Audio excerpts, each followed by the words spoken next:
Hi Presto English learners, it's been a while. Namaste, salam. We're back here with a new video. This is going to be a CELPIP listening practice for you on Task 6, listening to viewpoints. We picked this because we've had a lot of comments that people are struggling with this particular section, so I hope this exercise will help you. We've been quite busy for the past couple of months, and I have an important announcement to make, a really good one in fact. Our loyal viewers know that we have a lot of CELPIP materials on our YouTube channel, but we are super duper excited that now Presto English has become part of Paragon's family as an official CELPIP network member. We are recognized by Paragon as a CELPIP course preparation provider, so this is a testament of our hard work, our credibility, and commitment to help you guys pass the CELPIP test.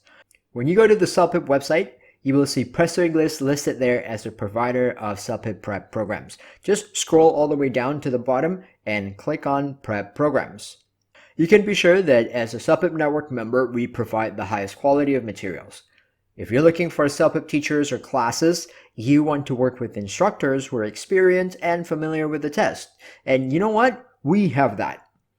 Anyway, today's audio clip, as I said, is a practice test for Task 6. So the answers and explanation will be shared at the end.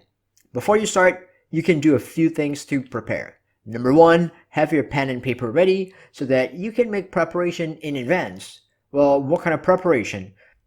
We know that there will be multiple opinions and multiple names being mentioned. So you can prepare a table or bullet points to organize the viewpoints that you will hear in the audio clip. Number 2, before the clip starts, you will get a statement telling you what the topic of the passage is. Keep that in mind to help you understand what's being discussed. Number 3, for every person mentioned in the passage, you will hear the person's opinion and usually along with the reasoning, the claims that the person makes, or examples. Make sure that you capture this information because we know for sure that some of those will be asked in the questions. Number 4, when you're listening, if you fall behind, drop the part that you missed and stay focused on the audio clip. Number 5, write in short forms. You just need to make sure you remember what the content is when you read your notes again. With that, let's begin our practice. The question will be shown after the clip ends, just like in the test.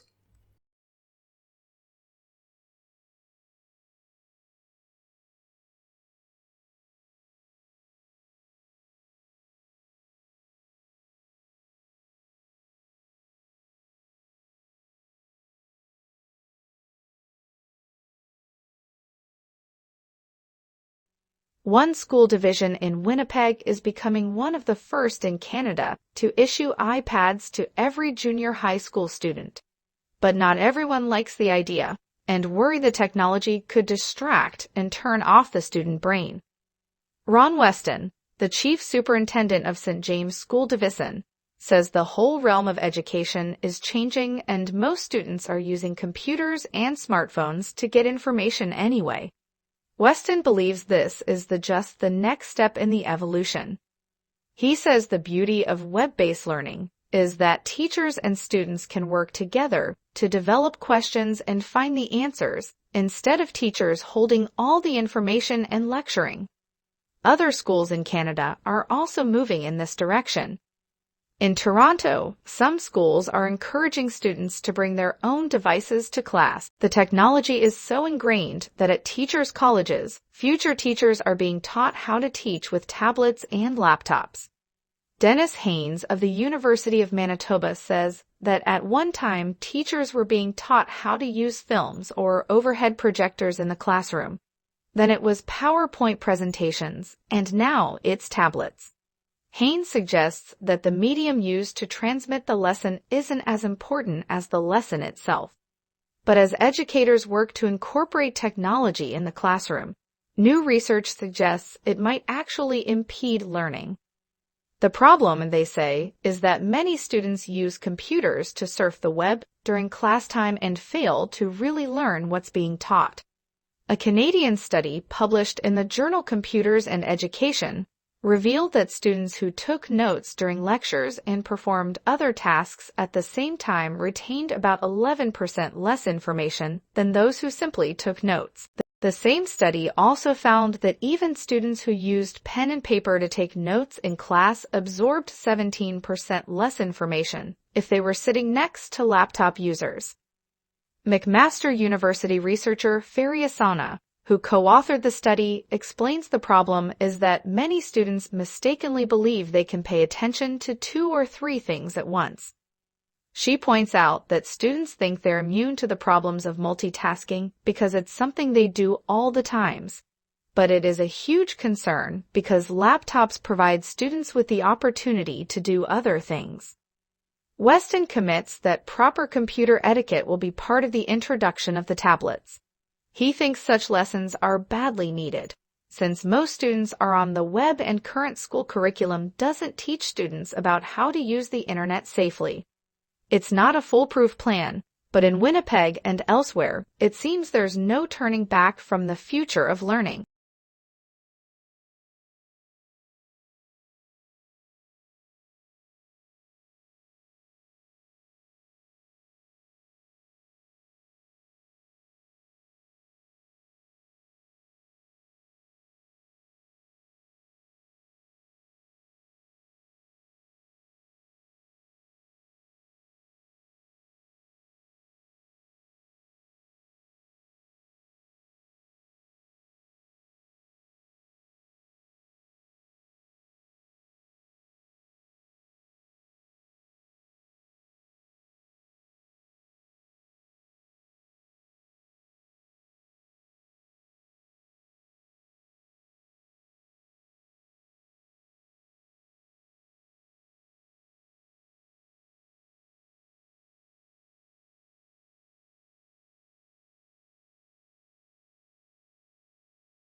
That's the end of Task 6. You can take a few seconds to rest. Meanwhile, give this video a thumbs up if you enjoyed this practice and subscribe to Presto English to get the latest CELPIP materials we post.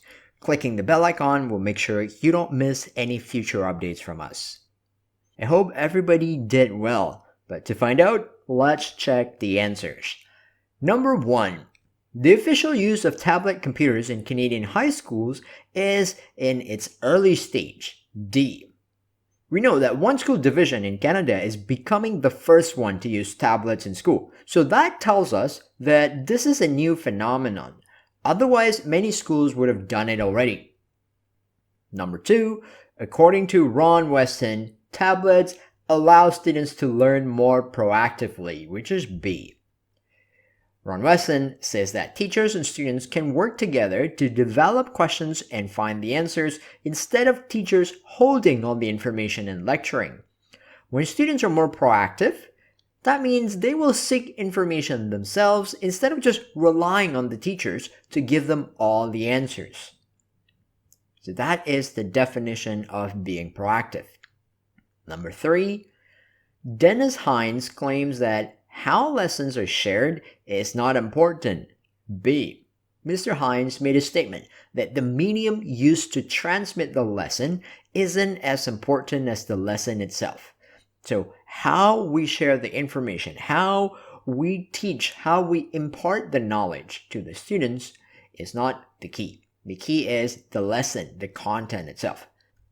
The information can be shared electronically or maybe through printouts, and both can be effective. What matters is the lesson. Number 4. One study suggests that students are better off writing notes by hand. This is A, and we know this from the clip that we just listened to. A Canadian study published in the journal Computers and Education showed that laptops distract students. They even affect students who don't use laptops but sit next to others who do. For this reason, students are better off writing notes by hand instead of using computers or tablets. Number 5, Faria Sana will most likely agree that laptops give a false sense of confidence. Ms. Sana says that many students mistakenly believe they can pay attention to 2 or 3 things at once. They think that they can take notes well because they have laptops, but the studies show that it's simply not true. These students are not very good at multitasking. They're just overestimating themselves.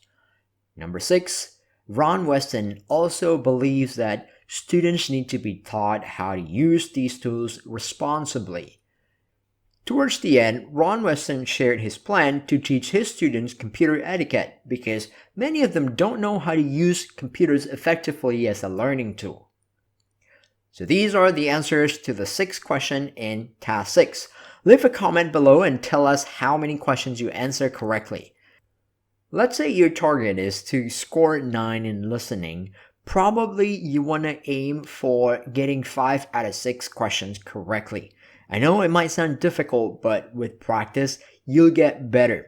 So if you need some additional materials, we have designed 5 listening mock tests based on the CELPIP test, which you can get on our website.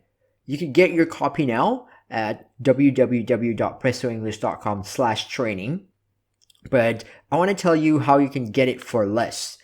When you sign up for our training bundle, you will get discounts on our CELPIP listening practice tests as well as our CELPIP reading ebook.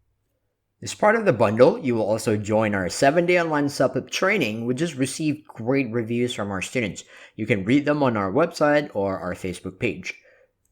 I know I'm biased, but I really think it's a good way to prepare for the CELPIP test, because you'll be guided by myself or another CELPIP certified instructor, so you can be sure that you will be in good hands. I recommend that you sign up for the training at least 2 weeks before your test to give you enough time to study, to practice. And if you need to talk to us before joining our training, feel free to contact us on our website and chat with me or one of our team members. Anyway, we'll wrap up the video here for now, but we'll be back with more CELPIP videos.